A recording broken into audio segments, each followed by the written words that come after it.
অবরুদ্ধ ছিলেন না, ওনার সমর্থকরা বেশি ছিলেন, যার কারণে উনি বের হতে পারছিলেন না। কিছুক্ষণ আগে একটা খবর পেয়েছিলাম তথ্যের ভিত্তিতে আর কি, যে এখানে প্রিজাইডিং অফিসারদের মাধ্যমে পোলিং এজেন্টদেরকে বের করে দেওয়া হয়েছে এবং বিভিন্ন প্রার্থীদের সমর্থকদের মাধ্যমে পোলিং এজেন্টদেরকে বের করে দেওয়া হয়েছে। পরবর্তীতে এটা খোঁজ নেওয়া হয়েছে, খবর নেওয়ার পর জানতে পেরেছি যে যেই তথ্যটা এসেছিল সেই তথ্যটা ভুল, রিউমার।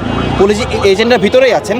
হ্যাঁ, পোলিং এজেন্টরা যখন ভোট কেন্দ্রে আসছিলেন তখন তারা একটু সমস্যা ফেস করেছিলেন জমায়েত লোকের কারণে। তাছাড়া এটা কোনো প্রবলেম না, তারা ভিতরে আছেন, শান্তিপূর্ণভাবে ভোট কার্যক্রম চলমান রয়েছে।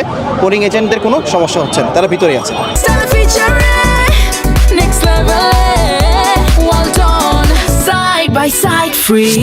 প্রার্থীদের পক্ষ থেকে অভিযোগ ঠিক আসে নাই, তবে যে কোনো প্রার্থী আসছেন, সংঘবদ্ধ লোক নিয়ে আসছেন, বিশেষ জমায়েত হচ্ছে আর কি। যদি কোনো নির্দিষ্ট প্রার্থী 4-5 জন 6 জন করে ভোট কেন্দ্রে প্রবেশ করেন কোনো সমস্যা হওয়ার কথা না, বাট যখন তার সমর্থকেরা অধিক পরিমাণে ভোট কেন্দ্রে প্রবেশ করছেন তখন একটা জমায়েতের সৃষ্টি হচ্ছে, চিল্লাপাল্লার সৃষ্টি হচ্ছে, যার কারণে পরিবেশটা সমস্যার সৃষ্টি হচ্ছে। রং ইনফরমেশনের জন্য ভোটারদের ভোট দিতে কি কোনো রং ইনফরমেশনের ভোটারদের কোনো ভোট দিতে সমস্যা হবে না। ইনফরমেশন শুনতে পাবো, ক্লারিফাই করে আপনাদের মাধ্যমে সেটা জানাই দিব। বুঝতে পেরেছি? কি আসলে বলছেন নাসিরউদ্দিন অবরুদ্ধ, এটা আসলে না, বিষয়টা সত্য হচ্ছে না। নাসিরউদ্দিন চলে গিয়েছে।